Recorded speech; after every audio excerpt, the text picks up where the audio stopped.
you been watching the new CW stuff? Yes. Reign of Joe. That's a great name. I'm a little disappointed with Flash. So am I. Okay, finally we agree on Yeah. something. I really wanted to see Flashpoint last a few episodes. Yeah. We got fucking Barry and Felicity, and all I wanted was Barry and Ollie's dad as Green Arrow. Mm-hmm. Even if you're gonna do this for one episode, give me that. Go run with it. Seriously. That and I understand Ollie died on the yacht. On the He's yacht. the one who survived. Yeah. Right. Give me a little Thomas Wayne Batman. Just a little bit. Yep. Just a pinch. Yep. Just a little dollop right on top of the CW fucking schedule. Damn it. I know. I'm with And you know, like now they're gonna do go. all of these Flashpoint changes that you would have seen in Flashpoint in their regular universe or whatever passes for the regular universe Fuck now. that. It's fucking retarded. With Diggle. Oh yeah, and he's got a son now. Yeah. Yeah. Do you watch Supergirl? Yes. How great. I love it. I Loved like it. Supergirl. Can we just please like raise a glass to the nods to the Christopher Reeve universe, please? Oh my have god. a- When you stop the earthquake, Uh-huh. Miss Tessmacher. Yes. Miss Taskmaster! When she did that, I she turned did to Trish and I was like, ugh. And she did it right, too. She was like, Miss Taskmaster! Yeah, And no, it was perfect. It was, Yes. It was really great. My father's sitting there because I got my folks watching it now. We even got my old man watching it, which is kind of weird. And he's like, "She's such a bitch." I was like, "Well, that's the point." But she's not though. But she's not at the same time. That's what I love about her. Yeah, she has her good parts. Yeah. And you know, Shame like she's not going to be on it as much this year. I know. Everybody was complaining about this guy Tyler Hoechlin being Superman, like, oh, he's not big enough or whatever. Christopher Reeve was not big. He was not big at all. He was tall as a motherfucker. I don't like him here. Visually, this bothers me. Like, he doesn't feel... Henry Cavill looks like Superman. He's his Especially- face is a bit more chiseled as opposed to he's got kind of that little baby face. Yeah. But tell me his Clark Kent is not fucking on Oh, point. his Clark Kent is good. Yeah, his Clark Kent is good. I like the Clark Kent. And his Superman isn't... I'm sorry. His Superman isn't bad. I just have a problem with him visually. He's got a big chin. Well, I mean, Superman has had that pronounced chin before. He does have that Jay Leno thing going, though. Yeah. But he's But then, not no, like that the John Crimson- Travolta. Yeah. It's not like he's the Crimson Chin. You know what he's missing? Yes. Yeah. The little We squiggle. need the spit curl. The spit Yeah. curl. I need to see that at some point. Arrow, I'm liking. I'm actually behind on Arrow. I like I guess for me, what I like about Arrow is that not everything's going right, that they left a lot of stuff open-ended for them, without giving anything away about the first episode, is they left a lot of stuff open-ended, which I thought was really nice.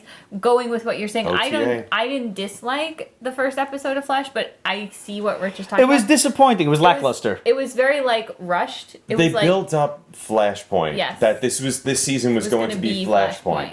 And then it was one episode. well, Did you see that technically- meme going around? It's like, Kid Flash is coming for one episode. It's got like Barry but Allen he's doing not. this. But he's not, Yep. because if you go with the whole alchemy thing... He'll be back. Because Yeah. you're blending the two worlds, Yeah. right? Yep. So... Alchemy already gave Like what's his wherever name? they're fucking go, the rival really, Yeah. really. Oh, his costume looked terrible. Oh my god, it's god awful. Pitiful. He looked like some weird bird. Caw! Yeah. Yeah, Caw, that's caw, fucking bang, totally fuck, I'm stupid. Dead. Where's that from? No idea. Oh, we got a movie Here, quote let me on- do an impression for you. Caw, caw, bang, fuck, I'm dead. I don't know. Do you know? Who knows it? Who knows it? Who Come knows on, it? somebody Come on. chime in. Periscope Land. Periscope Land. Caw, bang, fuck, I'm dead. It's a comic book movie. It's a comic book movie. I'm Sounds scared. Hence why you're losing cred on this one, man. I'm scared. Guys, Don't be we're scared. fucking it, so I'm guessing. Shut up, Jeff. What up? I'm going to take an educated Really? guess. Shoot. Yes! It is the Crow. Thank you very much. You guys buying every variant of Reborn? Fuck no. Hell no. Good evening. Well, Pedro. Dude, I am so done with new variant covers unless I really, Oh, God. really like the artist Wait, or something. what about that Venom one? Did you hear about this? Wait, the one in 10,000? 1 in 1,000, Okay. where it's, and all it is, you know, Yeah. you heard who the artist is? This is... It's this is McFarlane. Okay, it's McFarlane. Really? Wait, No, wait for it. It's that last page of 299 Redone? recolored. That's all. Really? That's yeah. all it is. Yeah. Did he redraw it or no? No. They No. just reprinted it? Yeah. Yep. 1 in 1,000. Fuck. That's the super secret variant? Yep. Fuck that. Yep. I Yeah. thought it was 1 in 500. No, 1 in 1,000. How much is it going for? couldn't even tell you. I'm done. Ever since they released that Agents of S.H.I.E.L.D. variant that was like, it was the throwback to Amazing 121 with Chloe Bennett on the cover. Yep. And it was like 1 out of 1,000 or 1 out of 5,000. And the shit was like $1,500. Mm-hmm. If I got $1,500, which, it's not out of my realm of possibility to have at my disposal on occasion, I'm going to go buy a Silver or Golden Age book. I am not buying a fucking modern variant. I don't give a fuck if J. Scott Campbell himself drew it in his own blood. I'm not buying it. Give me 1 second, I got it. Are you going to draw something in your own blood? Absolutely. Yo. Matter of fact, hang on. Let's clap this in because I got something to say. Wait, we had nothing to say That 2 was- minutes ago? Think of all the dirty hands during NYCC. No, Adrian, I don't want to think about all the dirty hands at I NYCC. was walking around with friggin' hand sanitizer. Yeah, you gotta. You Yeah. have to. Yep. That's one of the things. Hopefully, you guys saw the little post that we made for Instagram was the Comic-Con checklist, and you got your cash because money talks, and you don't Yeah. want to have to deal with Tic Tacs. plastic because cash rules everything around me. Cream, get the money. Dollar bill, y'all. Fucking, you need a backpack to house everything. Yep. You need Tic Tacs because you're gonna be talking to people. Yep. Yes. Some of you might even be lucky enough to actually talk to girls at Comic Con, and you don't want to be smelling like Comic Con pizza. Or worse, Deodorant. this motherfucker's eating hot dogs and shit. Deodorant. You are brave bastards. Deodorant. Axe body spray. I am proud to say though that I did not smell that many motherfuckers Oh, this week. no. It's down from the way you was. I literally smelled maybe 5 people. No, when I was in the dealer's room, I think it was Saturday. Saturday after we were dealing with Stan, I came back. We were on line for forever with Stan, and I was like, "Oh, I can't wait to get off this line and stop be standing in this one position for forever." And then I got upstairs and I was like, "What the fuck was wrong with me?" Because I was like, it got to the dealer's room and it reeked. It reeked when I got to the dealer's room. It did. I'm sorry. It was not better. It's a shame. Guys, if you're just tuning in, we're talking about New York Comic Con. It wrapped up this weekend. We all had a lot of fun. On this table in front of us is all of the swag that we're going to show off to you guys. We're going to talk a little bit about all the people we met, all the awesome hands that we shook over the course of the weekend. They washed. Hopefully they washed Yeah. before they came out, or at least had some hand sanitizer. Hopefully you guys, whenever you go to a Comic-Con, wherever you go to Comic-Con, go through that little Pete's Basement checklist that we put on Instagram. Breath mints, hand sanitizer, deodorant, Tic Tacs, fucking cash money, and above all, comfortable shoes because you're going to be walking around forever. And respect, guys. Respect. Cosplay is not consent, much as we all wish it was. Try not to be that nerd and act like you've seen a human breast in real life. Because, Boobies. I mean, staring is caring, but still, try not to do it like, just don't be blatant about it. Pretend it's the sun. You'll go blind if you get caught. To a point, right? Just dip yourself in Berlin water after the convention. You got to do it. The Wonder Woman cosplayer was super hot. Yes, she was. The one that was running around with Batman, this girl looked like, what's her name? Kobe Smulders. Oh my God, I wanted to kidnap her and take her home. She was so pretty. Ridiculous. I don't know if I saw that one. I didn't see that one. She was. I got one picture up on my Instagram. Okay. Admittedly, I might have took a bad picture because this girl was so pretty, and they ran into a guy dressed as the Jared Leto Joker, who was actually a really friggin' good one. Yeah. I want to bring something up that I brought up to Ramon earlier today. Did you guys notice a descent in the amount of skankdom? At Comic-Con, I did not see that many small outfits. I did. No Starfires, no did. Poison Ivy with just did. leaves. Really? Yeah. Did you take any pictures? No. Why?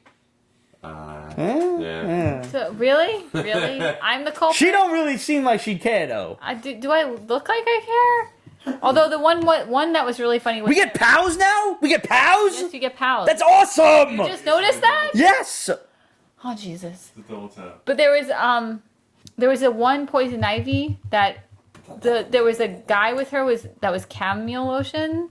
Yeah, that was That kind was of funny. hysterical. Oh, that's great. Poison ivy and chamomile lotion. That's pretty funny. Well, but That's it was fun. What was bad is that they really need to stay together the whole time because the problem is you saw the chamomile lotion, you're like, I don't get it. And then she walks by and she walks up to him and I'm like, Now I get it. oh, now I get it. Adrian just said way too many Harley Quinns, but we Yes. knew that shit was gonna happen. This year's Harley Quinn was last year's Deadpool. Yeah. Remember the Deadpool like caravan that went through? Yeah. Went Yeah. true. Yep. Yo, one of my favorite cosplays this year was Pope Deadpool. I did not see that. Yes. Oh, He's God. taking pictures with Doctor Who Deadpool and another regular Deadpool, and he's busy taking pictures. I was like, excuse me, Your Holiness? And he turned around, yo, everybody behind me laughed because like nobody thought to address him that way. Funny. I like to address like certain cosplayers when they do some shit really good. Like proper. dude dressed as Kingpin. I was like, excuse me, Mr. Fisk.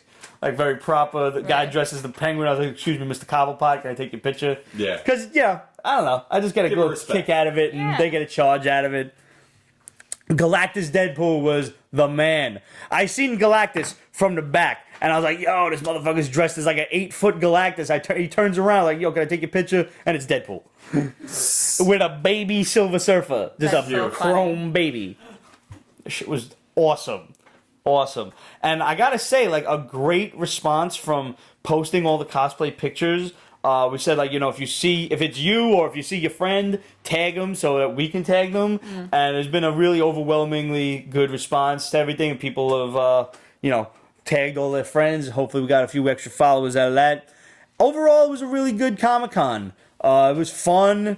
It was very crowded. It was an my utter God. shit show. I'm totally lying to you. It was a fucking shit show. It was Yeah. really crowded. Very unorganized. Good Christ. Yeah. Dude, can I ask you something? What the hell happened with Thursdays? It used to be, like, we get pro passes. You've got the press pass, right? Right.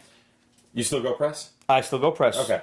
So, it used to be Thursdays. Thursday was press, pros, and the fans who paid the extra money to be on VIP. Yes. Nowadays, they sell 4-day passes, they sell To Thursday everybody. passes. And, you're trying to walk around, me, Ramon, Raj, we're trying to walk around, like, talking to creators. Hey, man, you want to do an interview? He's like, oh, maybe Sunday when it's less crowded. It ain't less crowded on Sunday! It ain't less crowded on Sunday! Are you kidding me? No, it's so true. Always humans! Unless you break your ass out of the fucking bed at 9 o'clock in the it's morning not- to be there it's- for 10. You know, and I don't want to get people to get us wrong. It's not that I want people not to come to Comic-Con and enjoy themselves, right? But my problem with it is that it's just like I wound up talking to one artist and it's too crowded. Like, they've got like a line behind Right. them. And I just And want you can't fault them because business is business. They're Business, trying right, to sell right, right, prints right. and shit. Right. And I'm trying to have a conversation to them about like my work, their work, but I can't do that at this Right. con because there's just so many freaking people. It's just absurdly uncomfortable. And the few times you actually do get to talk to an artist or something, like they're more than happy to talk to you. But if somebody comes around, like, yeah, they got to sell their Yeah. shit. They're trying to make the money back. They cost them $500 for that table in the first place. Right. Yeah. We got a question from the audience. Is it possible for them to find a bigger space besides the Javits? Then the Javits, I mean, they were already I mean, Madison Square Garden. I know. I don't even think Madison No, Square Madison Square Garden. You think? Yes, Madison Square Garden is bigger, but the layouts. the layouts. Right. Not nearly Leo as good sucks. as- I mean, Javits is made for. You think Javits needs fucking parking? Yeah. Yes, it does. Yes, it does. I don't know why you drove. Because we're dumb. Yes. Yeah. We had magical thoughts. Yeah, and I know you did. Magically, we'd find parking. Especially with all the construction and traffic down there. Bad. Yeah. Yeah. Oh, They're man. going to rebuild the Java Center in Queens, really? You know what they need to do, you hear truthfully? that? Never heard that before. No, I haven't heard that. Reed before. Pop is getting a strongly worded letter from me this week in the form of their survey that they sent around. It's about time that the press, pro, and VIP day becomes Wednesday. Yeah. Let's just do this like fucking San Diego does. Salud. Let's do Right. this like San Diego does and make it 5 days. And the only time the public is getting in on Wednesday until Reed Pop eventually just gets fucking, their dicks in their hand and starts coming all over the money. Yep. And they're like, let's sell Wednesday passes too! You know, Dicks. Well, We'll no, get that I mean, 1 year. 2 wait, years. no, I give it top but, one. but wait, no, it's true because like not talking about something a little bit different, but this weekend for something that I love, the Austin Film Festival is this weekend, which is a really big, awesome film festival for like people that are getting into screenwriting and stuff like that, and it starts on Wednesday, and a lot of cons or conferences in general start on Wednesday. I don't understand why New York Comic-Con doesn't. It's one of the few ones that I know of that as a festival that's of the arts doesn't actually start on Wednesday. I actually thought San Diego was the only one that started Wednesday. All the No. others start Thursday. No, a lot of them start on Wednesday. But we did manage to get a couple of really great interviews. I do want to thank our liaison, Megan, at Dark Horse Comics. You were absolutely wonderful. You were just so kind and so abiding of all of our ridiculous needs and requests. And you were absolutely fantastic, and you did a fucking killer job. So thank you. Thank you very much. Here's to Megan and Dark Horse Comics. All you guys Cheers. rock. I don't have a drink, but cheers. We got a really great interview with Stephanie Buscema. Nice. Yep. She's doing a book called Chimichanga, which came out this week, originally by Eric Powell, but now she's doing the art. So the art is a bit different, but it's still like a really cool, kind of wacky sensation, and it really fits Eric's story. And if you've ever read anything by Powell, he's insane. Like, just... So that was a really great interview, and Stephanie is just an absolutely wonderful, kind woman. John's granddaughter. Yeah. Yep. It's just, and talent clearly runs in a family. Chimichanga's out this week, guys, and I highly encourage you to pick it up. We're going to do a review show later on where we'll catch up on the last 2 weeks, but for right now, this is just Comic-Con that we're going to talk about. So we're going to talk about, all the stuff that we got. I want to thank our dear Lynn Morrow for the So tiny, adorable. how great it is, Deathstroke and Wild Dog that she gave to her son Ryan to give to us. And actually, Ryan was not just there hawking his mom's knit dolls, although these are very awesome. Ryan actually runs One Squared Studios, and they had a comic book of their own that they were selling there called Cajun Banzai, basically about this guy is a samurai in fucking like Cajun County, Louisiana or whatever. Yep. So we got a great interview with him, and we also had the privilege of meeting the absolutely lovely Enrica Zhang, who is the author of The Crossing, about this ghost girl who gets hit by a train. This conductor, it's his first day on the job, and he hits a girl. Oh boy. How's that for your fucking first day? Yeah. Wow. Except she is convinced that her death was a murder. And now she enlists the aid of this train conductor who apparently killed her to help her solve the murder.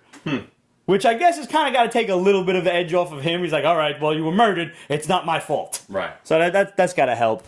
And Enrica also wrote The House of Montressor, which I probably raved to you guys about, give or take, a couple of months ago, being that the graphic novel is now out. This is a sequel to the Cask of Amontillado.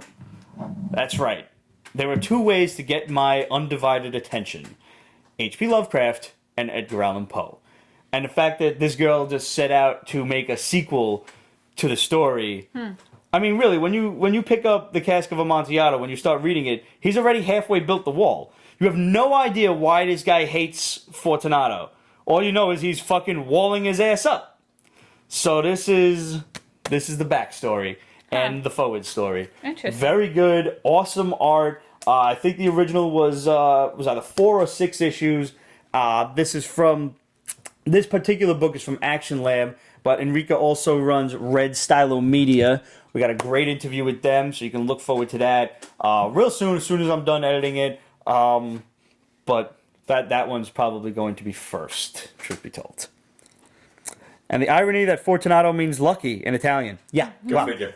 I mean, he did bury him with the wine. Yeah, at least. That's the fucking least you could do is motherfuckers walling me in the wall. Might as well just get hammered.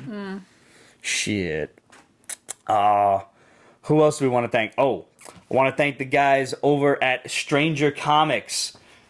They are coming out with the first Western Vampire Hunter D book. That's kind of cool. And this is officially canon. It is sanctioned by the creator and everything. That is pretty. And it's beautiful. Holy it's like straight out cow. of the fucking second animated movie. Bloodlust. Really? Yeah. Yeah, it's beautiful.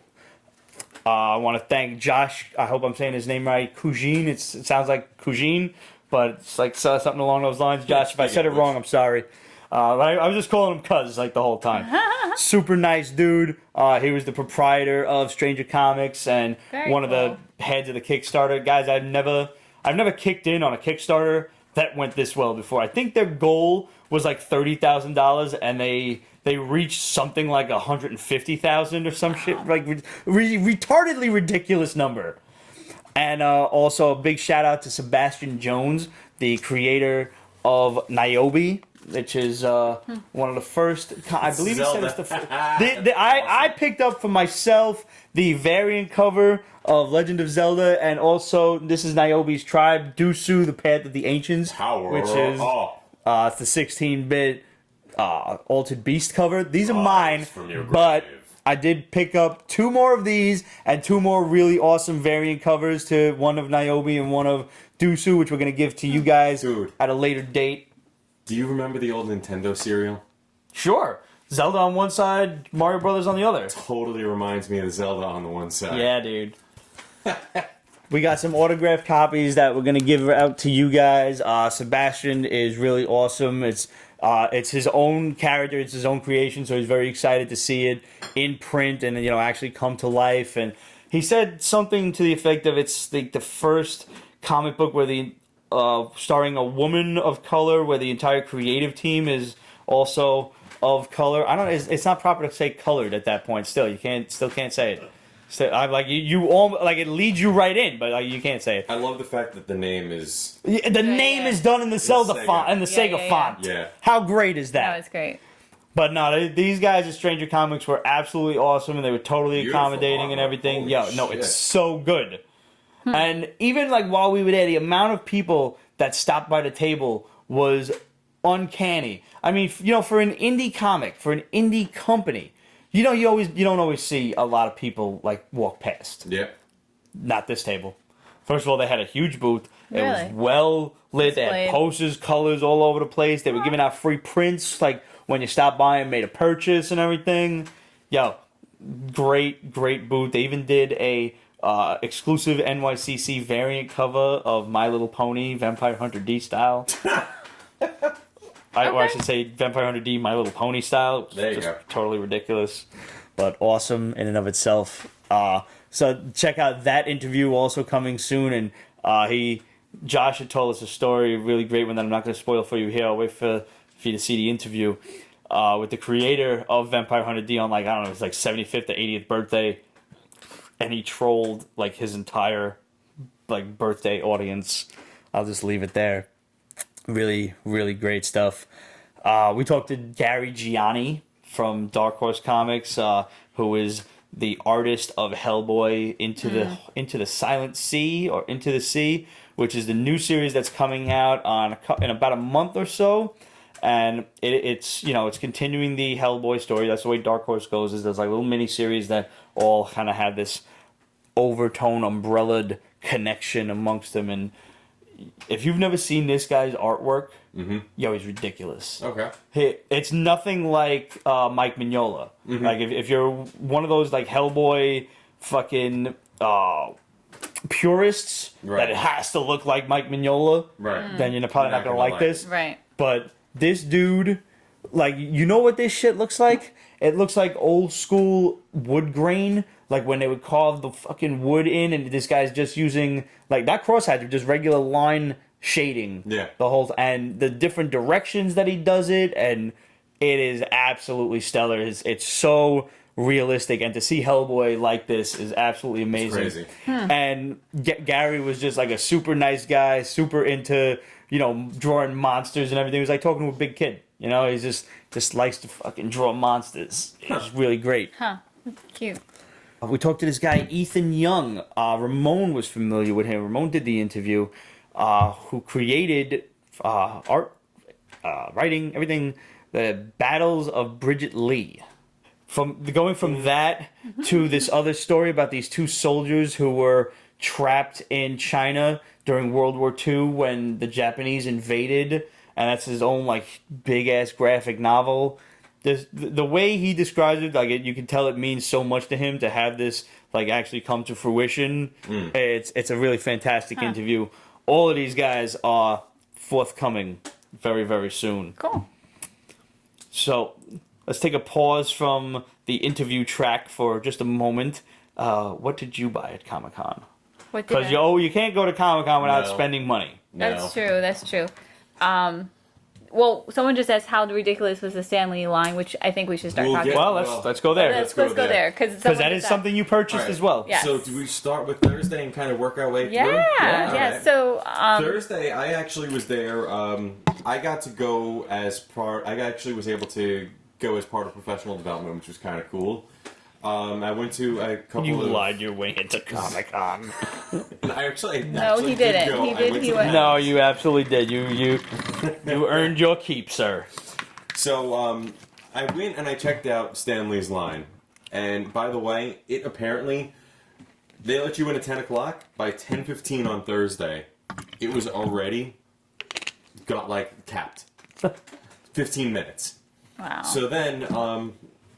I went to the panels, and then towards the end of the day, I heard that Stan was going to be back at around like 5:30. So they said come back at around 5. So I ran into Trish at about like 4:45 or so, and I was like, I really want to go to Stan. Let me interrupt you 1 quick second. Laura, not only is it his last year coming to NYCC, Stan is on his last convention tour. Yeah. Period. That dude's 93. 93, man. Cut him some And slack. I will tell you, he did not look good. Well, in fairness, like when we were. Well, so we went over. I'll continue. We went over on Thursday. We waited online, and we. How long found were you online for on Thursday? 2.5 hours. Yeah, 2.5 hours. 2.5, 3 hours. And then they came up to us and told us that he was probably not coming back. He was doing a photo op at that point, and they basically were like, "Look, if he comes back at all, it's gonna be another 2 hours from now." And we already had waited about 2.5, 3 hours. And me and Rich were like, I don't know what to do. Then the guy comes up to us, his handlers, right? Mm-hmm. And they basically are like, okay, so you can stay and hope for he coming back, or I'm going to give you a ticket each for a free signature, and you can come back at any point during the weekend. And so me and Rich were like, wait, we can come back on Saturday? And they were like, yep. And I was like, sure. So I got one and Trish got one. We both got a free ticket, and then we came back the following day. We came back Friday, and after work. Right after work, and there was, for some weird reason, no line. Well, no, it was they capped off the line, but then what happened was we went walking up to the guy who was working the front spot, and we showed him our. Basically, we're like, look, we were here last night until like basically 7:30, 8 o'clock, and then we showed him the passes. I was like, is there any way we can get on this line? And the guy's like, go.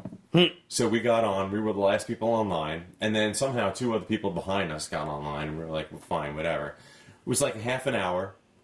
Boom, we met him, and then what did Trish say to him? So I went up to him and I said, because I wanted to say something to him, because it's the last time I'm ever going to meet Stan, right? So I go up to him and I said basically thanks for everything. And he's like, he turned to me and he, with this like very stereotypical Stan reaction, he's like, well, you can't blame me for everything. And I was like, oh my God, you're adorable. And you're 93 years old. Yeah. So it was. He's everybody's cool grandpa. Yeah, he really is. He was. I was like, such a sweet comment back to me. Yeah. I thought it was wonderful. So Stan fucked up my signature. I cut out. So I don't know Stan if fucked up your signature? Yeah, he Why did. was he signing your name? Don't ask. He Okay. stands like that. So I don't know if you guys saw on what was that, Instagram? He posted it. Yes. Yeah. So I've been for the past 2 years going with my Amazing Spider-Man 700. I'm up to 34 signatures, and Stan was kind of my capstone. So I cut out the little section in the bag and I taped it up, and Stan missed the S. He got the S on the bag. So I was like, I actually had Tanley. And I'm like, fuck.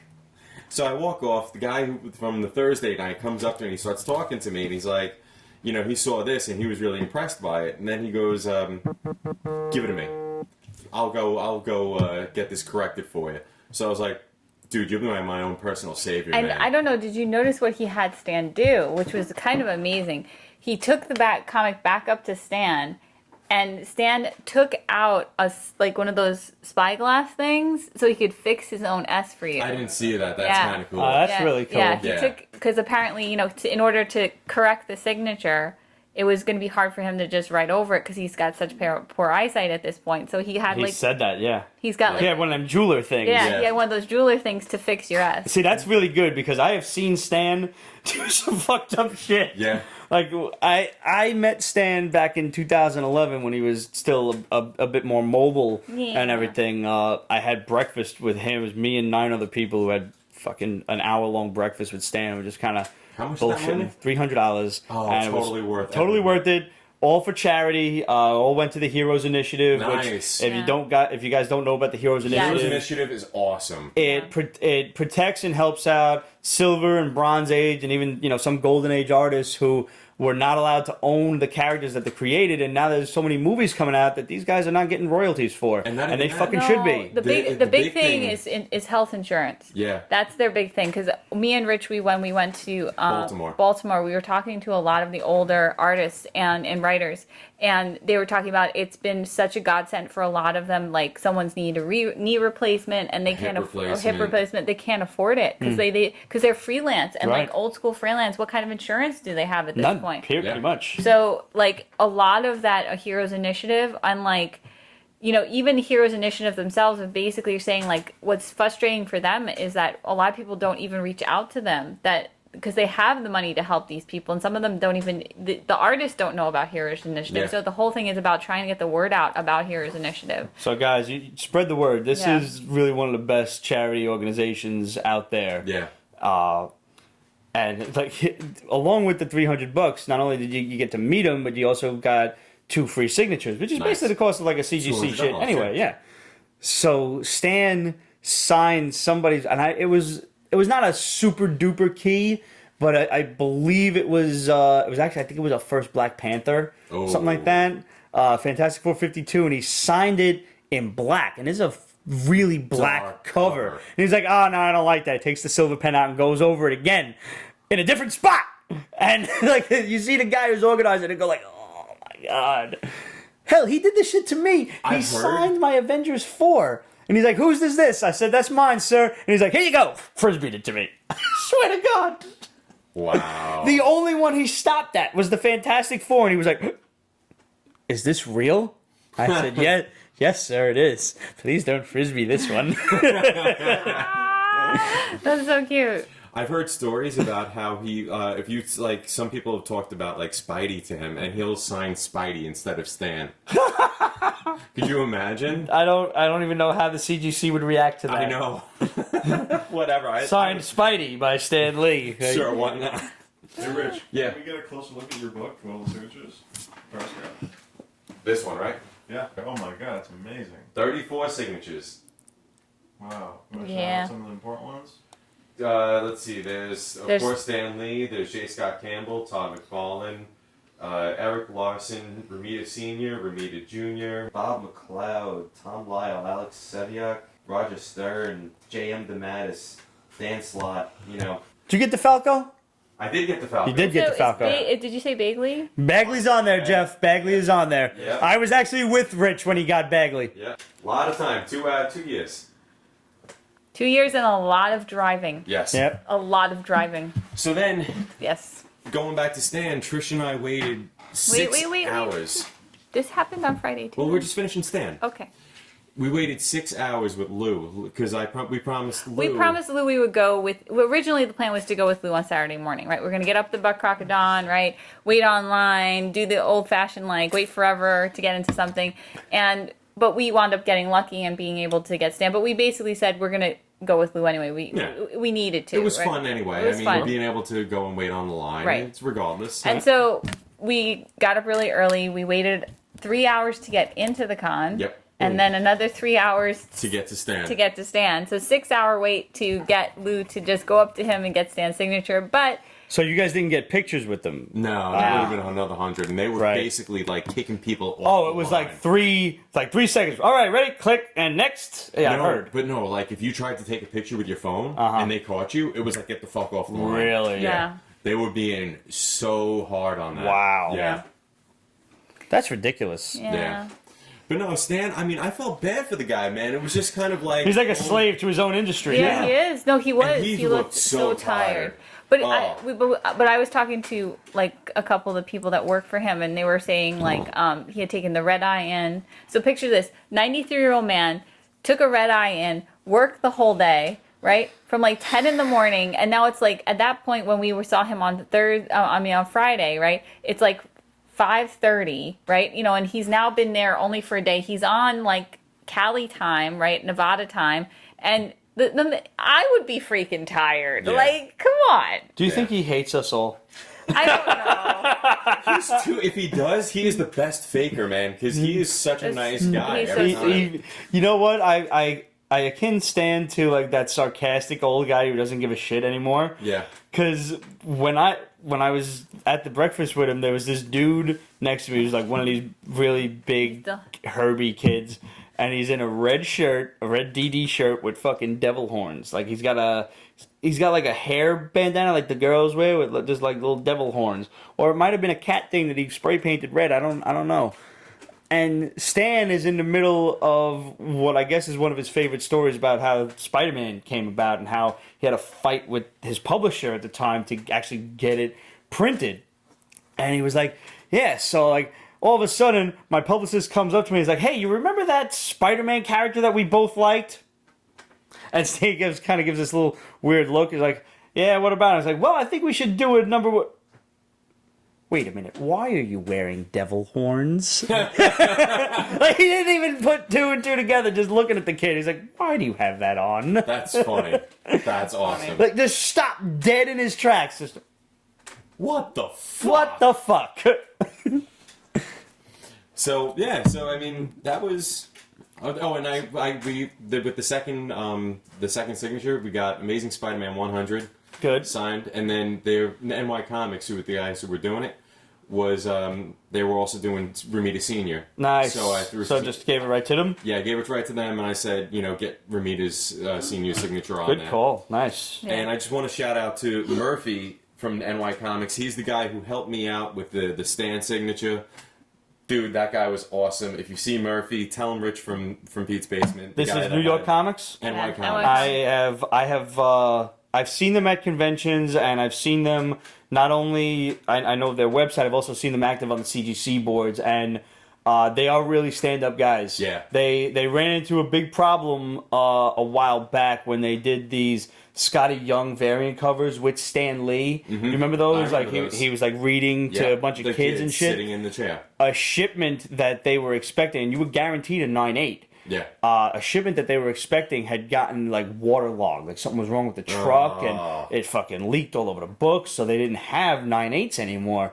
So they were pretty much like either giving people their money back or whatever. And some people got the 9. I was fortunate enough to get one thanks to another good buddy of mine, by affectionately known as Bozetta, who had written to them, and he was like, "Listen, man, my buddy Pete is." Like he's a first time buyer on the boards and everything. Like you gotta help him out. You gotta hook him up because otherwise, this could really like kind of dissuade his wanting to come back to the CGC boards and the buying and selling and stuff. But yeah, no, really really great guys. And I had seen their booth and I'd meant to stop by. And just in the craze of Comic-Con, I did not get a chance to. Yeah. So hopefully, but they are in New York, so And they're around. yeah, couldn't be too difficult to get a hold of them. Yeah. No. So talk about what you got. Okay, so I'm a big Doctor Who fan, yes, but I'm a big Alex Kensington fan, who is River Song on Doctor Who. So I went and I met Alex Kensington, and she was Awesome. a sweetheart, like a positively amazing. She just came out and she was She came up to the booth and she was like, "Hello, sweeties," Hey. and like everybody was like, "Woohoo!" They were so excited to see her, and Jenna Coleman was sitting next to her just doing they this. like just texting. But she's just such a wonderful, warm person, and the girl in front of me, basically, she wasn't ever watched anything that Alex Kensington was in. She was just getting stuff signed for a friend of hers for her birthday. And so Alex Kensington's like, you need to get on watching some of this stuff. And she's just like, it was just like so cute. How hot is she in person? She's She's really, very- for an older woman, She's I mean, she's like 50 or something, Yeah. right? Yeah. she's pretty hot. I still give it a business, Yeah. without question. And then what did she say to you? Well, all right. I was very reluctant to ask her because I didn't want to seem like too dorky, but I asked her if she could say spoilers, which is a famous line that she says in Doctor Who, if anybody's a Doctor Who fan. And she did, and she said it with Her pizzazz. her- Spoilers. Yes, she did. Yeah. She said it just like she says it in the show, and I Yeah. was like, oh my god. Did you film that? I didn't. Why? Because we weren't allowed to have cameras at the tables. Ah. Because remember, photographs were more. Yeah, there was a giant sign that says there is no photography past this point, and that's what Rich is talking about. They would literally kick you out if you tried to take a photo. Yeah. All right, so all of you inventors out there, Roger, I'm talking to you. You're fucking 12 feet away from me. Glasses. We need glasses with fucking cameras. Yep. Snapchat guy. Yeah. Yep. Uh, I mean, once again, Alex came out and she was, talking to people. Like, you know how a lot of these things where it's just kind of like, oh, hey, sure, here you go, Yeah, thanks. and next. No, she was, taking a few minutes, not a few minutes, but like maybe a minute or two Right. with people. With each person, yeah. And just kind of being a little personal. Not like a John Romita few minutes where you'll be there an hour Oh, and people forget still it. online. Yeah. No, John Romita, for the record, guys, if you ever have the privilege of meeting the old man, he's wonderful. And he will absolutely want to sit down and just talk comics with you, with everyone on the line. So get there early. Get there early. Be there after. No, You will be. because I've loved her for years, and she was in a really old BBC thing called Moll Flanders, like back in the 90s, and I was like, I remember when I first saw you on Moll Flanders, and she's like, oh my god, that's so long ago. And it just, she was just really playful, just really, really playful. Yeah. She was the mom on Arrow. She Yeah. was the mom on Arrow. Yeah. I like her better with curly hair, though. Curly hair for the win. Yeah. Anytime, any day. I did really like Billie Piper too, and I just found out she's in Penny Dreadful. Yeah. Yeah. And, And, she's very naked. I was about to ask the question, Yeah, like she I is. need her to be naked. Full. Good. Yep. Yeah, You she's- gotta wait for season 2, but That's okay. That's all right. I got Eva Green in season 1. I'm good, brother. she's got a clause where it's like, no, I have to show my tits and If she's not, what point is she? but then it's like you see her in Miss Pettigrew, and it's like, but do I show my tits? And it's like, no, Eva, it's a children's movie. Yeah, but can I show my tits? The kids got to learn sometime. I know. That's the way I look at And it. those things are huge. They fucking are. Oh my god. I mean, it is PG-13 rated, so You There can you go. sometimes get away with tits in PG-13. It's like you get a choice. Tits, F-bomb. Tits, F-bomb. Look at Just One of the Guys, one of the most classic 80s movies of all time. That was also one of the most epic sets of tits of all time. Listen, Howard the Duck boobies. Duck boobs. Nope, it's true. No, and Duck Bush. And Duck Bush. You're really not over that. Bush. I'm not. I'm really not over clearly- it. I'm really not Clearly. over it. It's creepy, and not only is it Duck Bush, it's Duck Bush with like a Muppet costume. Think about the logic of that. I'm sorry. I just need to say that. So let's take a moment, and I printed out some pictures for us for reference, but for everybody on YouTube, they're going to pop up on screen. Let's just take a moment to talk about the toys and the statues. Did you see the life-size Darth Vader that fucking Sideshow was giving away? They were Like giving. I didn't know they You were just giving. tap your pass, I didn't and know- it Really? enters you into the fucking contest. No And the drawing is in shit. December. Me and Rich tapped. I tapped my shit just in case. We tapped for the Alex Ross. We tapped for Oh, that. nice! I didn't see Yeah. that one. Oh You man. get an Alex Ross portfolio. portfolio. Oh, Yes. Yes. Worth a couple $1,000. Yeah, I was gonna Yeah. say. By the way, I think it was Vegetable 2 wants to know where he can see Trish Hates Movies. Howard did that.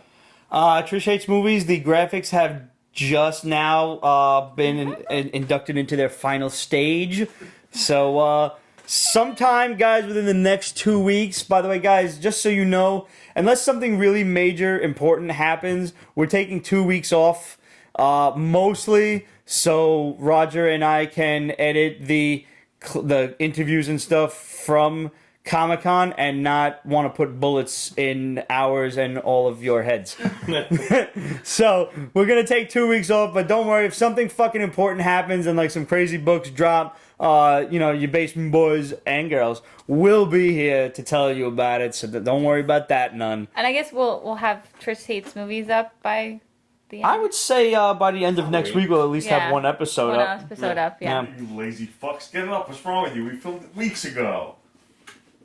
Don't make me slap my nuts on your forehead. That was supposed to be humorous. You're supposed to go. No. No, I'm actually a little hurt. I kind of want to stab you with a fucking pen. I want to sleep. So With a leaky pen. With like a pen that's gonna just like I don't want to stab you in a place that's gonna cause permanent damage. I just want to like leak ink into your fucking system so you get this really fucked up looking like bleedy blue tattoo. Not put even a- black, blue fucking tattoo. It's gonna be blue ink. How do you really feel? Pete has been editing for several months now. Yes. I think he's getting a little done. Yeah. You don't see that's the pain. He feels the Yes. pain. Yep. So what you don't understand, guys, or well, you might by now, is I have anger issues. And you also rant. That's my only outlet. I know. Okay. Sometimes I don't think it's enough. No, it's not. No, I'm gonna snap and kill somebody probably really soon. But when I do, take solace in that I'll try to film it for Periscope. There you go. There you go. So that we can end Pete's basement forever? Nah, we'll just do it from Pete's cell. That'll be the new fucking title. Instead of Pete's basement, Pete's Yeah. cell. I wonder will the show would end with murder. We knew all There was no other way to do that. There's no other way. But Sideshow just had like some awesome ass shit from the Carnage statue and the Venom statue, the Hot Toys I think they had there, the Punisher, Daredevil, Wolverine. yeah. Mm-hmm. Yo, NECA had some awesome ass shit. Listen, all I saw the pop figure with the Alien Queen. That thing was... Oh, what about the critters? I love the Dude, critters. holy when I shit. went, see, this is my fucking problem with buying shit on. I try to buy shit on Sundays, and I went and the bloody variant critter was sold out. Oh. And they're not on eBay. They're not fucking anywhere. Okay, Just wait. there. So, I want a critter. Critters are the ones that came out of the toilet, right? No, those that's are ghoulies. Oh, Critters are the ones with the little. They're hairy and they kind of They have form a ball porcupine. and they roll around and they just chew all So your they- flesh off. They look I like need to see critters again. they look Yeah. like tribbles. Yes, they do. Like really yes, fucked up versions. fucked of them. up tribbles. Fucked up tribbles. I don't remember critters actually. We should watch Critters sometime. Okay, am I gonna hate it? Probably. It's an 80s horror movie. I mean, you have to like it on principle. It's awesomely bad. No, I don't. No, it totally is. I remember that. Yes. I remember. You are what they eat.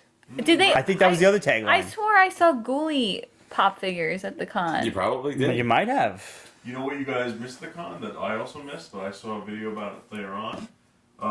The Golden Girls playset.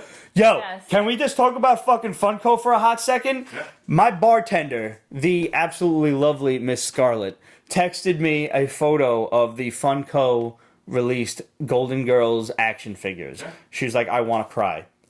I said, all right, I'll try to get them for you. When I read the website, you couldn't just get on the Funko line.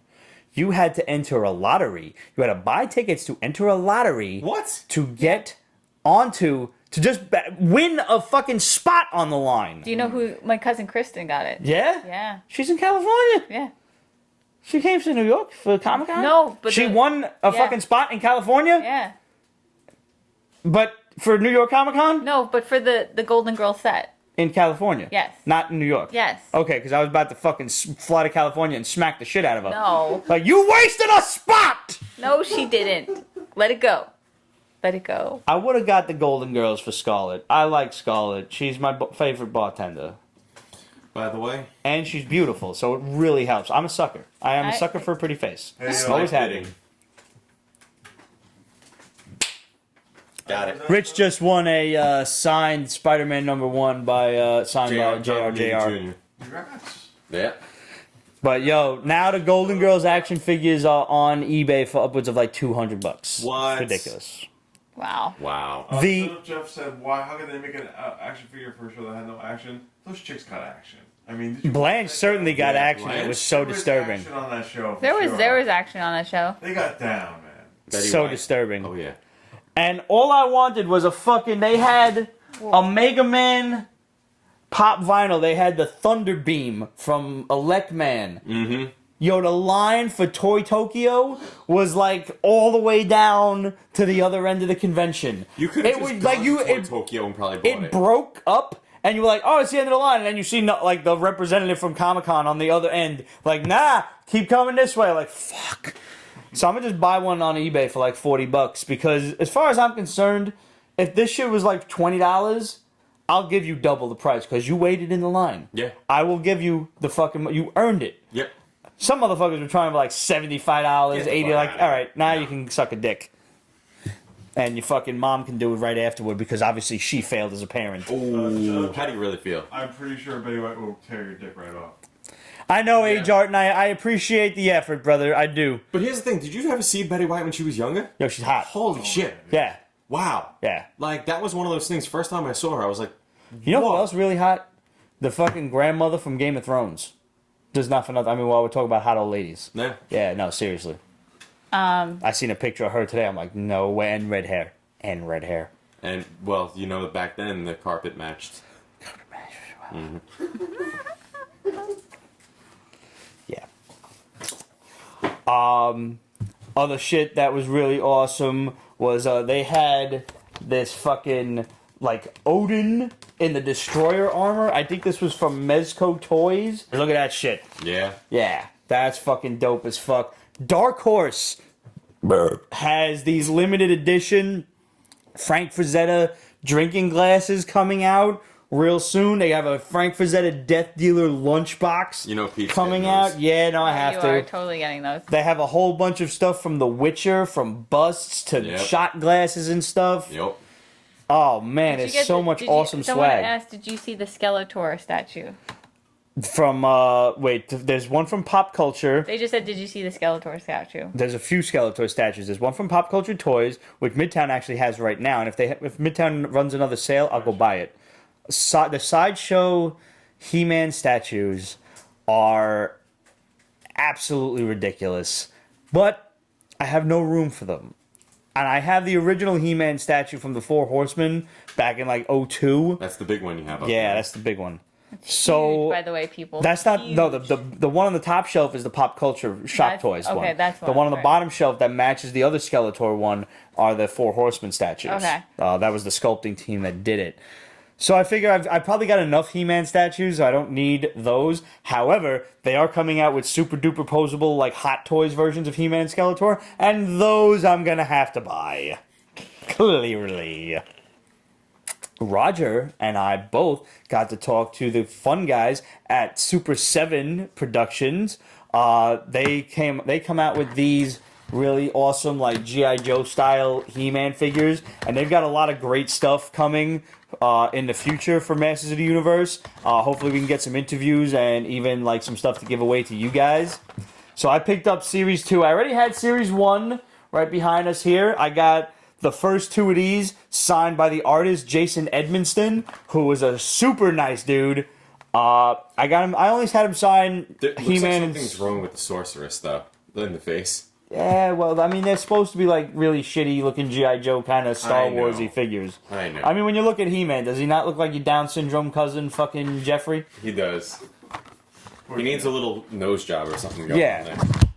But these are the only toys in my life I have ever left in the package because Jason Edmonston's art is awesome.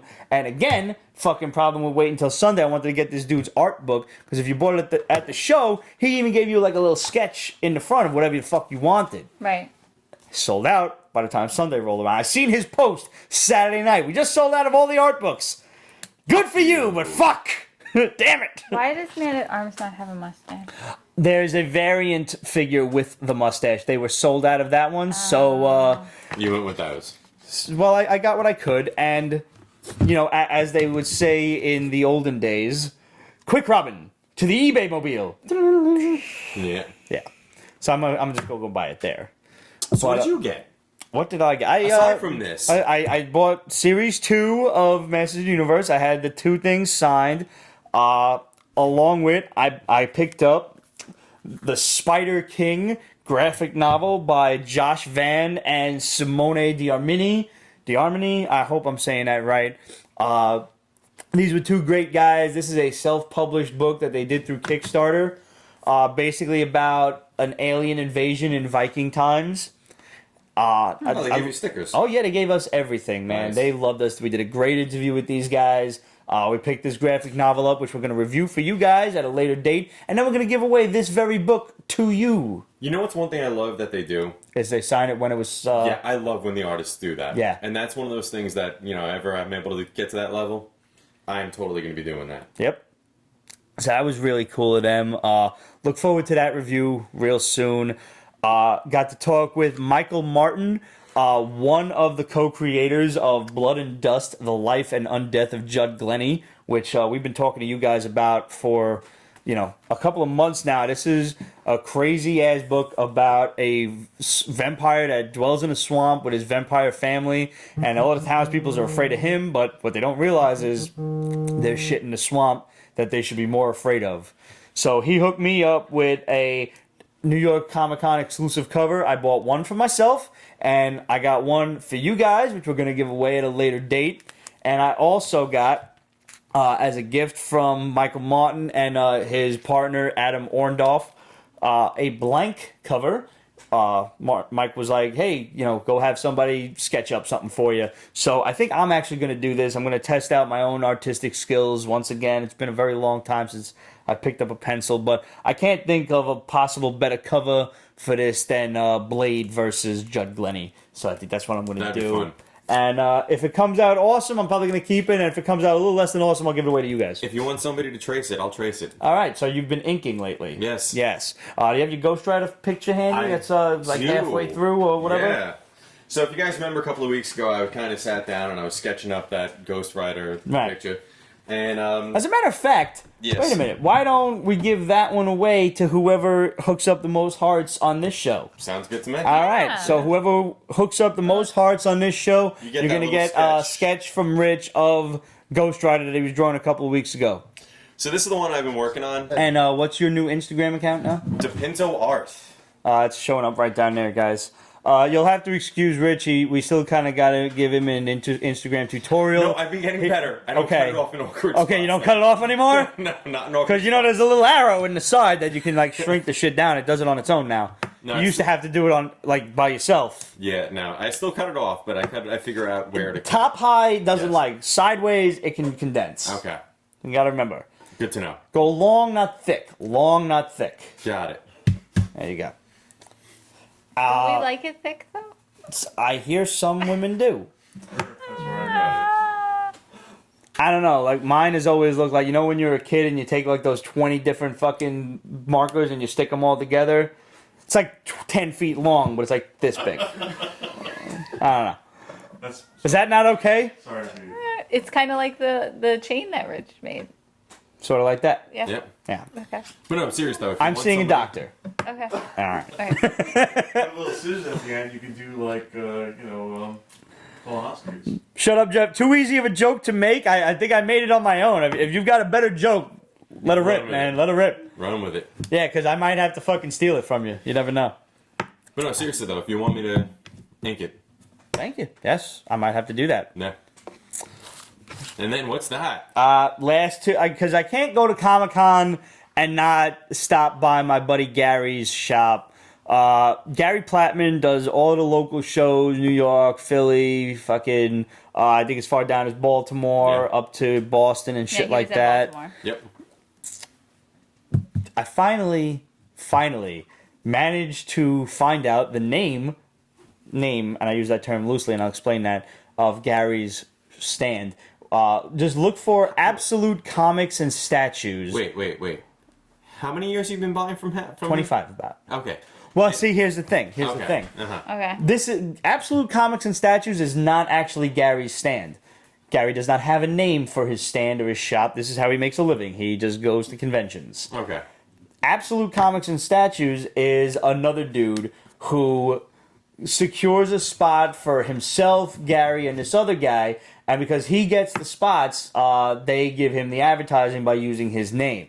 Got it. So when you're looking around conventions in the Northeast Someone Corridor asked- section, Someone asked if we're going to New Jersey Con Expo. I mean, Did we you could see? possibly Did you say- hear who's going to be there? No. Mike Zeck.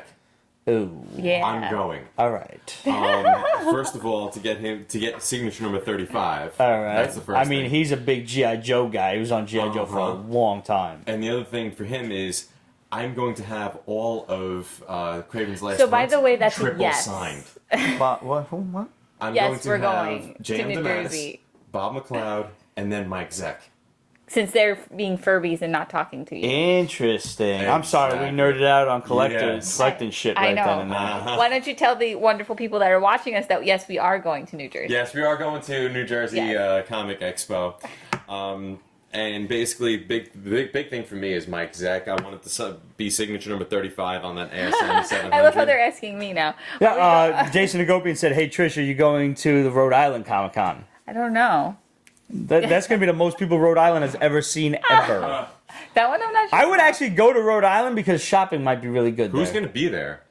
3 Is that- people. No, Oh, but 3 whole stop. people. You know why you should go to Rhode Island? H.P. Lovecraft is from I know that. That's from true. Providence. I know. And they have Road a big, trip. Lovecraft thing there. Jason, do. when is the Rhode Island Comic Con? Because one of Yeah, the when things is that I'm it? doing is making a list of all of Oh. like the new Comic Cons. He says, oh wait, I have a table in Artist Alley. I'll do a free Sonic Ninja, you're the fucking man. Whoa. November 11, 12, and 13. Okay, I think I can make that. I think that's the week after the Supernatural convention.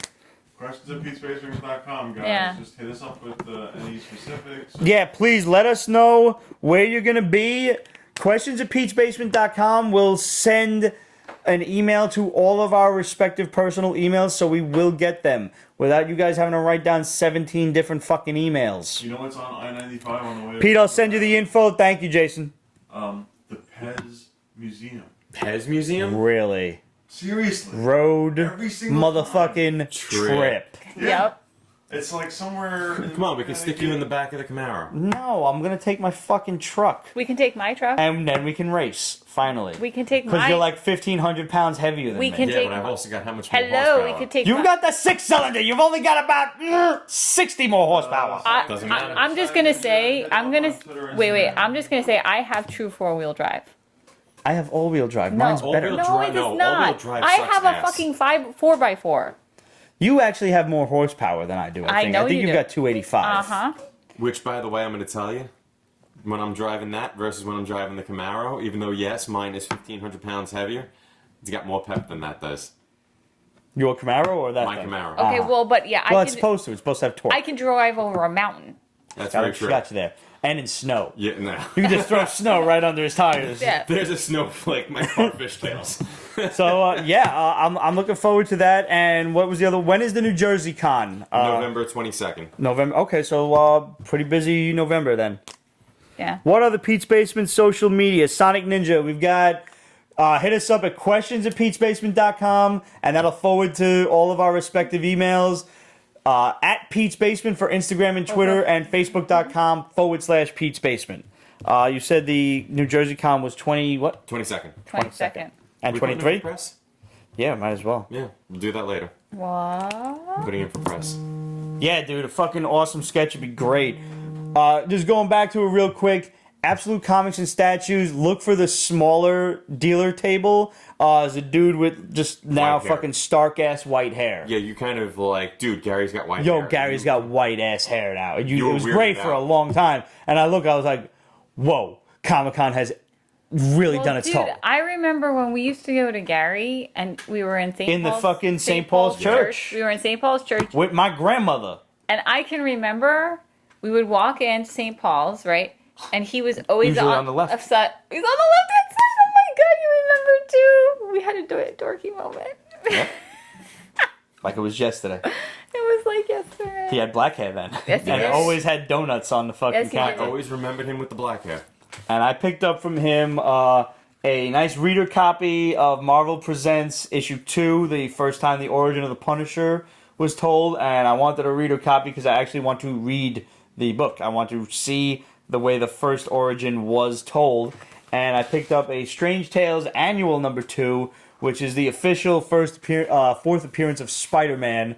And if you notice, a little funny thing on this cover is they forgot to draw the spider. You want? I can draw the spider. Don't draw the spider. Come on. Yo, not for nothing. I actually passed up a book on this in better condition because somebody had drawn the spider on. And it was probably a kid in like the 60s who was like, they forgot the spider. Let me just get this for you. You and I have talked about this before. I love when you get a book, like one of the Silver Age books, and it's got A name scribbled on. This book belongs to Tony Yeah. so and so. Yeah. One of my first Amazing Fantasies that I had had a name on it. I like and how I he sold says it. one of. One of the the first. first. Yeah, I wish I never sold that book. Fuck you. Christ. I've owned 3. I've owned 4 in my time. I have 1 still. I hate you. I know. Well, talking about old books, what did we pick up? Yeah. Yeah, So, one other thing we got, which I was really Trish excited and I about. have been Debating. I've been collecting for 20. Right around the same time I am. Yeah, we 2016, started around the same time, around Yeah. the Jim Lee X-Men era. Yeah. And I never had a Golden Age book. And finally, Trish and I decided that we were going to get a Golden Age book. So we went with The Shadow, Volume 2, Number 4. And do you want to explain why? So really funny, this goes back to like me being a just dopey teenager in the 90s.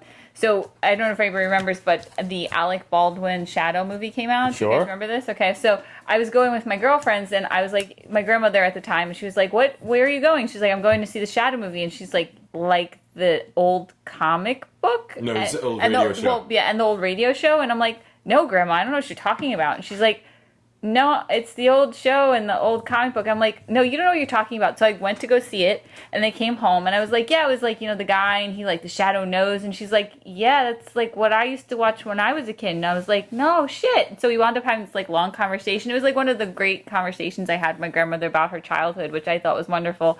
So that's kind of why we wound up going with the Shadow comic, because it reminds me a little bit of my grandma. Yeah. I think that's a fantastic reason. And one thing with me that I was upset about with this is we actually were looking at a Volume 1, Number 9, that was the same month and year my father was born.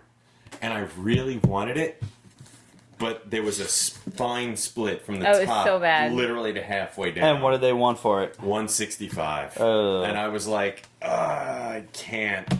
Which, by the way, goes into something... The volume 1s are hard to come by, but that was one really, you can tell when those Shadow books are from the Golden Age, because every year they would start a new volume. Yeah. Volume 1 was, the first 12 issues. Yeah. Volume 2 was the next Yep. 12, etc., etc. And I think it went up to for about 9 years or so. Yeah.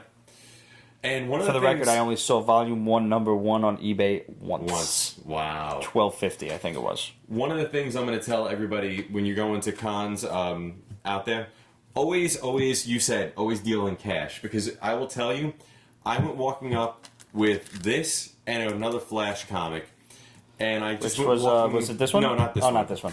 I went up walking up with the Shadow, and it was another Flash comic. It was the one with in the late 190s when Professor Zoom, they were doing his origin story. Oh, yeah, sure. Those were like 97, 98, 99, 200. I went up with 198. Okay.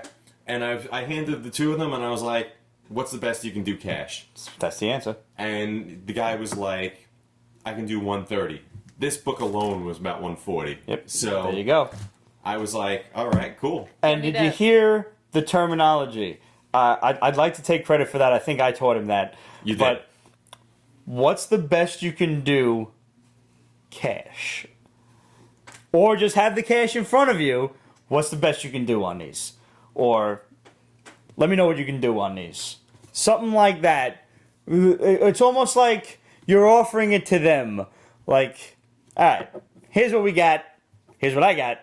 What do you What think? can we do? What do you think? And I will tell you, everybody that I did that to at New York Comic Con, they came down on their price. Always. You can almost guarantee there are only a few dealers who, when you experience it, when you realize that they're not going to go down, if you really want the book, yeah, and you can't find it elsewhere, then yeah, you get it there because you can't find it. But if they don't come down, nothing's written in stone. Walk the fuck away. Yeah. Yeah. You know? Yeah. Rich and I actually had a great conversation with a dude from the company was called Ice Collectibles or Oh, something. that was cool. The dude from Canada. Yeah. Holy shit! I have this guy's card, and we have to get in touch with him because they are like the Canadian Pete Spaceman. Yeah. This guy's telling me, he's like, me and my friends, we get together and we do like a podcast, and But like imagine we this sit and with we, a Canadian accent. Yeah. There was a lot of boots. yeah, and it's like, and we, we Jeez. drink and like we just talk collecting comics, and I'm like, you're like the Canadian version of us. And he didn't realize, I don't even think he clued in on what I meant until like he finished this conversation, this entire diatribe of the history of like Canadian published comics. Whiteys. And they called them Whiteys. And me and fucking Rich are sitting there like, why aren't we filming this whole thing? Holy shit. And we never got back there to do an interview with this fucking dude, but Yeah. we gotta hook up with these guys on Skype because Yeah. they're awesome. And when I handed him the Peach Basement card, he looks at it and he's like, oh, this is cool. He loved the Rick Sellis art on the front. And then he looks at the back and he's like, oh, you guys drink too. Like, yes, we're all alcoholics. Welcome. We're friends now. But no, This guy had one of the best prices on a Werewolf 32 9.0 that I've ever seen. Mm-hmm. It was about $300 less than fucking eBay, so I'm gonna have to hook up with this motherfucker. Hopefully he doesn't Do you want send me that to- shit. do you want me to- Seriously, major reaction. Alcohol is a common bond. If ever you don't know how you feel about somebody, get drunk with them. If you still don't like them when you're drunk, you don't like them. That's true. So going back, the guy was saying that in the 40s in Canada, they didn't have a 4-color process yet. So basically, all of the comics in Canada were all done in black and white, and mostly white. So hence why they were called Whiteys. Huh, interesting. And it was kind of like, wow, This dude never knew that. his shit, man. And then he Wow. was even talking about how at the beginning of the World War II, that the American comics weren't allowed to come up into Canada.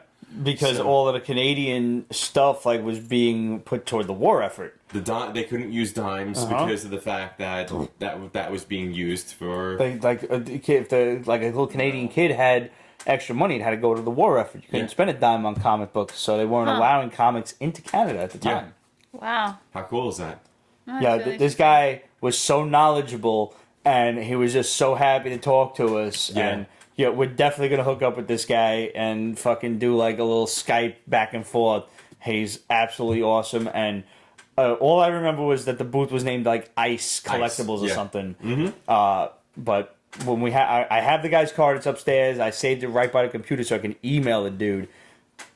They're absolutely awesome. So I got 2 more shout outs to do. One is actually the brother of Ninja Rocket Scientist Chris Craddock, who you've seen on the show. His brother Eric is affiliated with Mark Goldner and the rest of the gang at Golden Bell Entertainment, and they're actually making novels, like those comic books without panel pages, like the real like bookie books, and they have illustrations on every other kind of I page remember and whatever. those. Yeah, Yeah. it's kind of cool. So we did a great interview with these guys, and not for nothing, when Chris had said like, "Hey, go stop by this table," I seen his post on Facebook, so we walked over, and the one book, Valerian Castle or something like that. God, I'm a little drunk now. I don't remember the name, but it's popping up on screen. Just leave me alone. It's popping up on screen. Watch the shit on YouTube. It's popping up on screen. The artwork on this looked like it fucking straight out of like a Disney animated feature. Really? So nice. And they had a little animated short to go along with the release of the book, which we also took footage of, and that'll be in this really great interview that we did with these guys.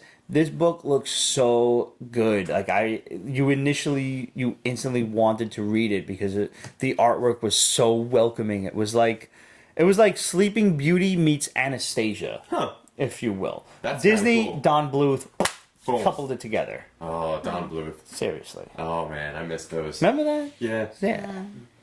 And All dogs go to heaven. yeah, that was like Don Bluth really just tried to Yeah. fuck kids up as Oh yeah. Oh yeah. And the streets are paved with cheese. Oh Aw. yeah. You know what I mean? Don Bluth just tried to fuck kids up. Mm-hmm. Seriously. Like, you just try to mess kids up in the There's head. no cats in America. If this is torture, chain me to the The wall.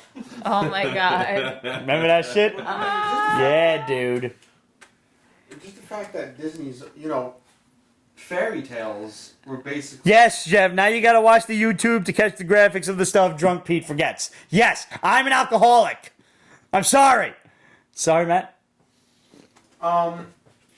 Fairy tales are basically the equivalent of horror novels in like the. Well, yes, that they've turned into children's stories. Yeah. Got turned into by Disney, so Yeah. I guess Disney was always trying to fuck children up in the head. Yeah. No, Disney actually had happy endings. Don Bluth's shit, no. John Bluth just goes very much Okay. more towards the grim. Let's just run down the fucking list here. the grim kind of quality. All dogs go to heaven, because who doesn't fucking weep when a dog dies on Yeah. film? The Land Before Time. Wasn't also Secret of Nim?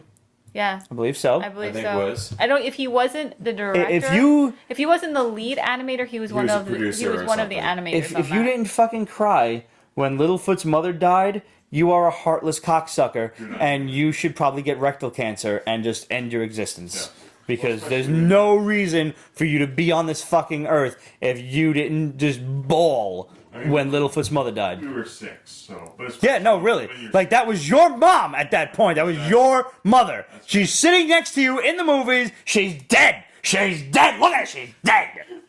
Yeah. And that's what you have to think about. Right. Thank you. Don Bluth did do The Secret of Nim. All Yeah. Dogs Go to Heaven, Thumbelina, Anastasia, Titan AE. Remember that? You can't name a planet Bob. Who says you have Who to said live on Bob? That's a Oh, great one. Bartok. Sir, sir, your lips, are moving. That, I love Anastasia. yeah. Dragon's Lair. Wow. Wow, I just got to that, yeah. Good shit. That Wait a minute. You guys remember Fern Gully? Yes, we do, Oh, brother. Fern Gully was friggin' great. I Really, like I'm Thunder. sorry. It didn't hold up when I watched it recently. I haven't watched Not a lot it of in long that stuff time. does. Yeah. No, you know what? I do show to my students. I do show Secret of Nim. I still show that one. I also show. You showed The Last Unicorn? I do. Depends on the year, but yes, I do show that one. The other one. I was actually a little upset to not find Peter Beagle at Comic-Con this year. I hope he's okay. I thought he was supposed to be there. He was supposed to be. Oh, Did not no. find him there. So, one of my quests, and I know the guy, I'm running out of time, is I would like to get a first edition Last Unicorn and have him sign it. Oh, wow. That would be cool. Yeah, I like not even fucking CGC or nothing. I just want it. I just think it would be really awesome to have. And The Last Unicorn was one of my favorite animated movies when I was a kid. Don Bluth was the lead animator on Xanadu. Really? Yeah, apparently. There's half your audience is kind of like, Yeah, I know. what the fuck is Xanadu? My last shout out goes to fellow Oh, 270 cool. brother Stuart Gallagher, who I picked up some Star Wars toys for this dude who could not make it to NYCC. Oh, that's cool, yeah. So I picked them up for him, and I'm going to mail it to him because that's what you should do for your friends when you're at a comic convention and there is some exclusive shit that they want, and if you can hook them up with it, don't be a dick about it. Don't charge them extra, whatever. Like, yo, and I checked with him, like, yo, brother, $45 a piece, just to make sure we're cool with this. And he's like, yeah, dude, I'll pay your money, whatever. I was like, I'm not worried about it. I trust you. I just wanted to make sure you was cool with the price tag, and I'll get him for you. I got a buddy, Facebook guy, that we wound up talking back and forth from London. Probably going to end up, if he needs anything moving forward, I might end up doing that for him. Yeah. So, It's just, it's a nice thing to do, and you never know when somebody in London or homeboy in Australia is going to come in handy. yep. You just never fucking know, but it's good to have friends all over the place. And that is one of the best things that doing the Pete's Basement Show over the last 9 years has provided, is friends across the fucking world that, like, laughingly, because it's, even still, like, when I come home, you guys know I live in my family's house. My folks live downstairs, I live upstairs, and I come home and my mother's still like, I'm fucking 12 years old. What'd you get at Comic-Con? So I show her, and she looks at these Star Wars things like, you're not into Star Wars. What'd you get these for? I said, I got them for my buddy in Australia. And she's like, you have a friend in Australia? And I was like, yeah, I do. Yeah, I do. So thank you, Pete's Basement Show. And here's to the 270. We do exist, but we don't exist. We don't. We're coming to your house. We're coming to your house. That's right. Pete's Basement on the road. Anything in closing on New York Comic Con? Just I couldn't, the crowds. I mean, Yeah, it's got to get better. It's getting really bad. Yep. I want to see other conventions to see if, not to judge the size of the crowd, but to judge the size of the plays by comparison. I'm going to tell Because you right the now. Javits Centers now seems tight. I'm going to tell you, Trish and I went to a lot of cons over the course of this year. Mm-hmm. We went to New Jersey Expo last year. Well, we had a lot of fun at that one. That was Yes. the one we went to, right? Yes. Yeah. That was not crowded at all. No. That was a beautiful convention. Yep. I would Trish say And that was old school, brother. Yes. Yes. Trish I is would- going to come this year. So. I would, All right, we like her. Yeah. yeah, just a little bit. Just Yeah, a a little bit. Yeah. Okay. So yeah, we went to the one in Connecticut. Terrificon. We went to We went to Terrificon. Was it a terrific con? It was terrific. Good. I met Sam Jones. Sam motherfucking Jones. You have no idea who that is. Not a fan. Flash. Oh, there we See? go. Ah. Yes. Got him to sign the movie poster. It's hanging That's up on the awesome. wall. That's pretty cool. Yeah, man. That's one of my aspirations for this year. Is I want to, and next year I want to experience a lot more Comic Cons. And Tell them what's coming on YouTube. what is coming? Roger filmed this really awesome shit at Comic Con in 3D. More than you saw. A lot of footage. I had a lot of footage at Comic-Con 3D. Like, you guys don't even know. Like, Roger is working on some, like, double secret probation virtual reality shit. Like, you don't even fucking know. Like, Roger's always been one of the greatest artists I've ever met. And now he's just on some next level shit. He's in the development of the Matrix. VR. He is completely developing the Matrix if we're not in it already. He's doing VR. I'll go He's with that. doing 3D. Totally. And we are going to have on our YouTube like some fucking crazy ass virtual reality 3D shit where now you said you could set things differently to however you want it, like how you want to view it, whether you want to view it in virtual reality, you want to view it in like Yes. 3D In from 3D. if you steal the glasses from the movie theater. It's YouTube. So YouTube lets you upload it in a way that YouTube understands, and then you can choose your preferred viewing method. So now do you get to choose or do we as the uploader get to The choose? viewers get to choose. The viewer gets to choose, so they can watch it regular, 3D, virtual reality, or even like 80s 3D with the red and Red green. and blue. That's right. Wow, that's incredible. Yeah. Yep. So coming soon, New York Comic Con 2016 in 3D, including lots of cosplay, lots of walking around, lots of It is crazy. really amazing, amazing stuff. But also Constantine. We had a nice interview with Constantine, the actor, Yeah, Matt Ryan. in 3D, and some other cool stuff too. So pay attention to that. Coming to Pete's Basement YouTube really soon. Guys, what? By the way, we saw Deathstroke. The guy who played Deathstroke. Manu something. Bennett. Yeah. Really? Yeah. He was at Comic He Con? was tiny. Yeah, he's a little dude. Holy shit. Yeah, I little did not dude. expect him to be like, Yeah. He's like my height. yeah. Yeah, little dude. I was like, I really wanted to go up He to him was and be in the like, back. He was actually. He was in the back in the Yeah. dealer's room. Which, now that we can say, like, we told you guys way beforehand that he was going to be Deathstroke, and now it's, like, officially official. Like, he's back on Arrow. he is? Yeah. Nice. So, let's end the show as we do every other show. Let's just go over the Shadows list of bombs for you guys. Dun dun dun. Dun! Just a couple of confirmations. We did tell you that Luke Cage was going to wear the original outfit, which he did, and to some degree. Flashpoint did in fact resurrect Laurel. Black Canary is back on Arrow, and Blade is coming to the MCU. Although Kevin Feige said, and I quote, "We have no imminent plans." Now, why am I using quotes? Because that is the exact same line that he said when Spider-Man. before the Spider-Man news dropped from Sony. Mm-hmm. It was maybe a month before. Now, we told you Blade was coming to Agents of S.H.I.E.L.D., so hold your horses, and we'll probably get the announcement real soon. So, what's coming new? We've got The Wildstorm universe is coming. Warren Ellis is writing the book, and that will be the model for the movie. Sigourney Weaver, we still do not know what role Defenders. she is playing in the Defenders. We know she auditioned for Abigail Brand for Captain Marvel. Doesn't look like she got that one. Looks like she'll be someone in the Defenders because she was at the panel with all the rest of these guys at NYCC. The Shadow is still working on that. He is amazing, but he's still only human. He is human, in fact.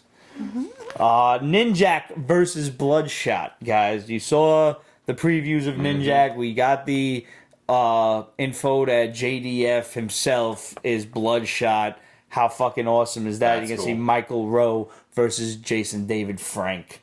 Fuck yeah, dude. This is just choreography that's waiting to happen. It is waiting to I'll happen. check that out. You don't even need to hire a choreographer. You've got Jason Frank. You're good. Just go. Fuck yeah.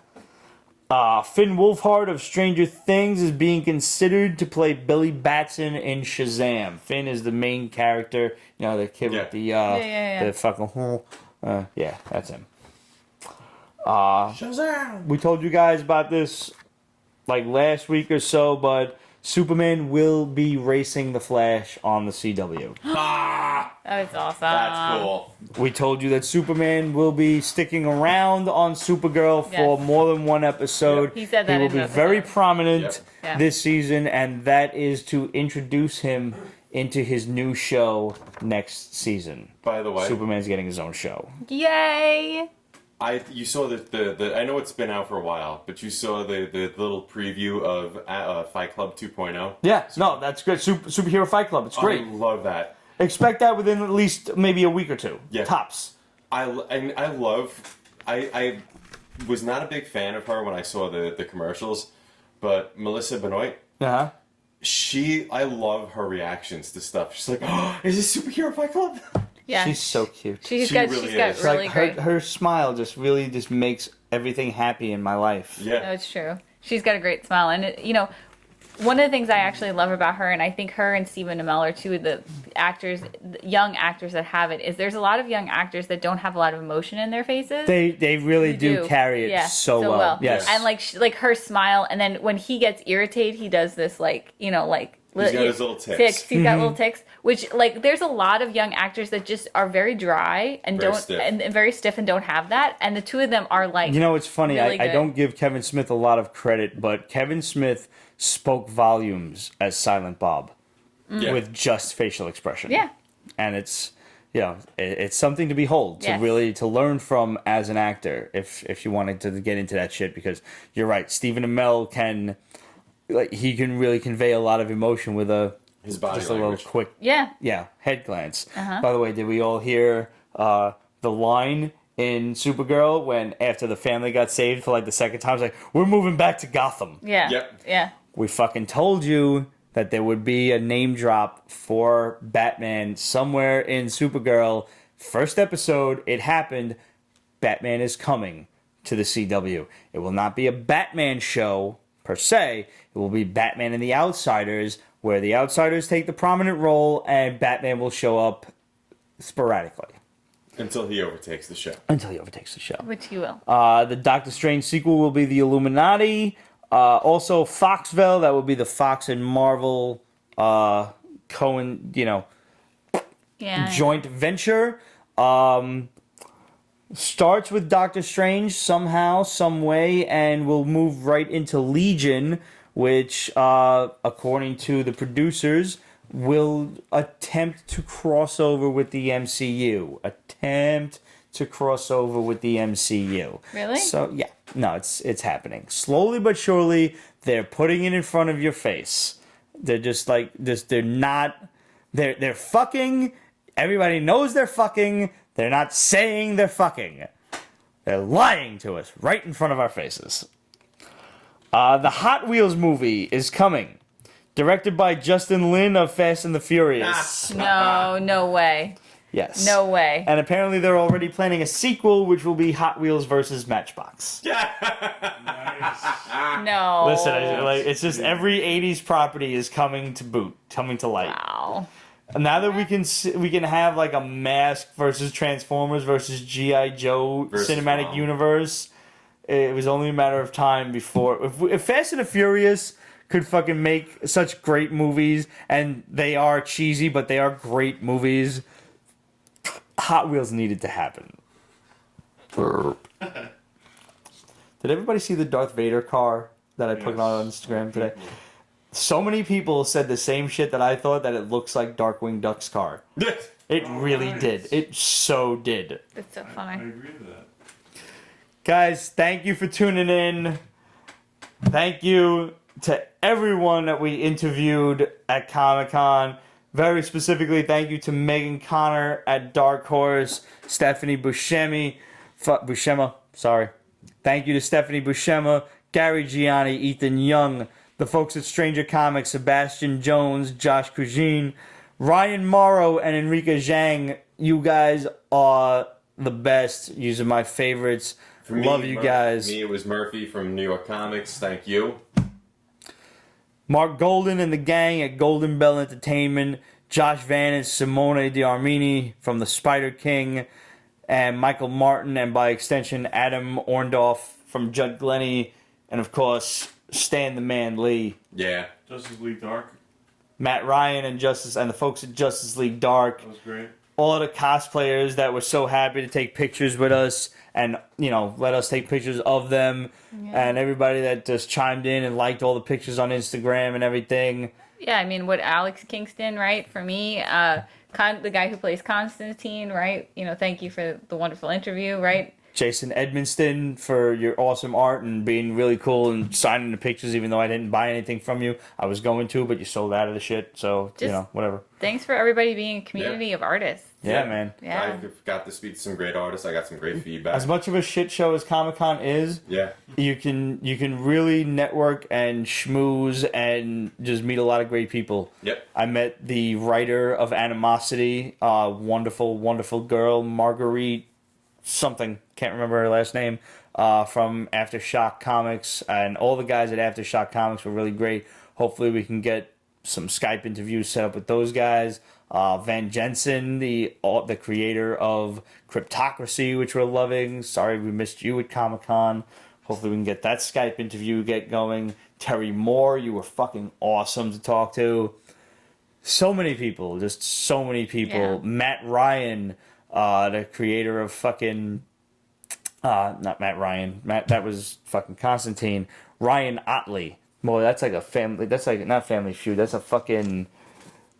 What's the shit with the wheel? Wheel of Fortune, fucking before and after. Matt Ryan Otley. You know how they do that shit? Yes. Ryan Otley, the fucking creator of Grizzly Shark and Invincible. He was awesome. I went up to this dude, like, just talking to him, like, bro, Grizzly Shark's fucking sick. Ramon loves Invincible. You are one twisted bastard. And he's like, I take that as a compliment. I was like, you should. There you go. Just so many great people. My man Buzz. That's his name, Art of Buzz. Yep. Adrian introduced me to him. This Asian dude from Brooklyn, man. This dude is so fucking Italian, and he's Asian. It's fucking great. I love this motherfucker. We're gonna get him on the show one of these days and just have fucking pizza and whiskey together. This dude is great. The first question he asked me was like, how like, what kind of show do you... And he was kind of beating around the bush. I was like, nah, don't fucking worry, man. We're as not safe for work as you could possibly be. He's like, okay, good. Because I like to say cocksucker a lot. I was like, all right, good. You're good, brother. That's cool. Yeah. That's cool. Funny. So many great people at Comic-Con, man. It's a fucking shit show, but I wouldn't miss it for the world. Oh, yeah. I compare it to that girlfriend that you've been dating for 10 years and the relationship's not going nowhere. I love you, but I fucking hate you. I hate you. I hate you. Guys, thanks for tuning in, and we'll see you in 2 weeks. We will see you in November. Don't miss us too much. Please stay tuned on Instagram, Pete's Basement, at Pete's Basement, on Instagram and Twitter. Hit us up on Facebook, /Pete's Basement, questions@pete'sbasement.com. And of course, like I said, if anything major fucking happens, the boys from the basement will be here, and we'll be doing some Periscope shit, and we'll be talking to you guys and reviewing some comics for you. Look at the deluge of shit that's coming out from Comic-Con on YouTube. There is a lot of stuff coming out, and it will be on Pete's Basement Extras. So make sure if you're not already subscribed to Pete's Basement Extras, you do that. Because that's where all of those nice short 4-minute, because I know you motherfuckers have the attention span of a dead newt fucking motherfuckers go to.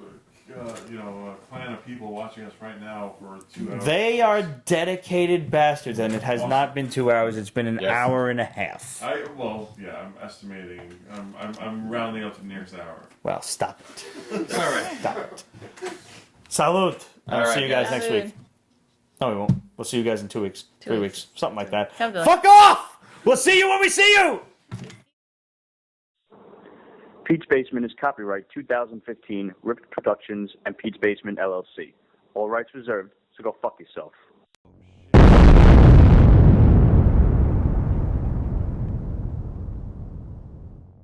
Did you start Lucifer? I did not. You really should. I know. I think you'll honestly, because you hate everything, I think you'll honestly enjoy this. I really do. He's such a likable asshole. If you like me, you'll like Lucifer. Now all of a sudden something's irritating my eye.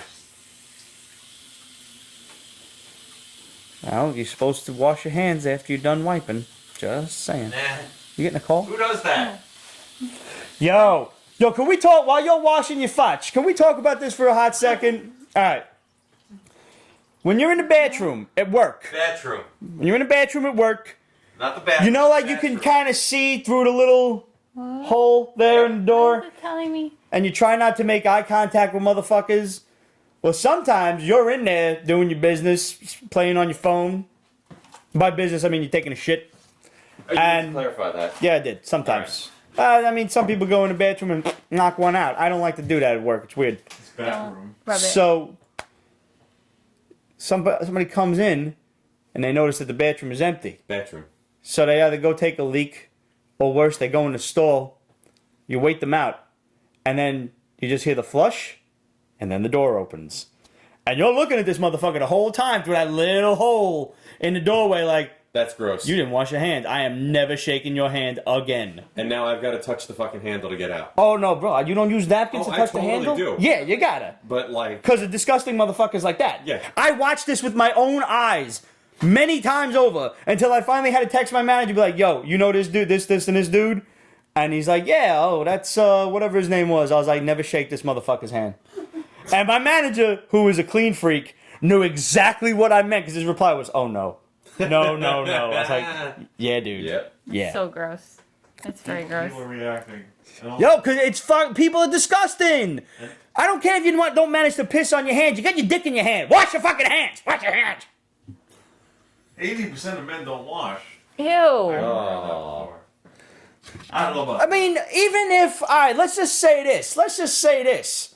Even if you're not concerned with your fellow man and you don't give a shit whether you've washed your hands or not, doesn't really matter. You at some point have to touch your food. And that food is going in your mouth, as long as you aim correctly. Exactly. take that pizza and you just rub it Yeah, in. you're just rubbing it on your crotch. And then you eat it. I am reminded of the Family Guy. This peanut butter tastes funny. It's because I have my crotch in it.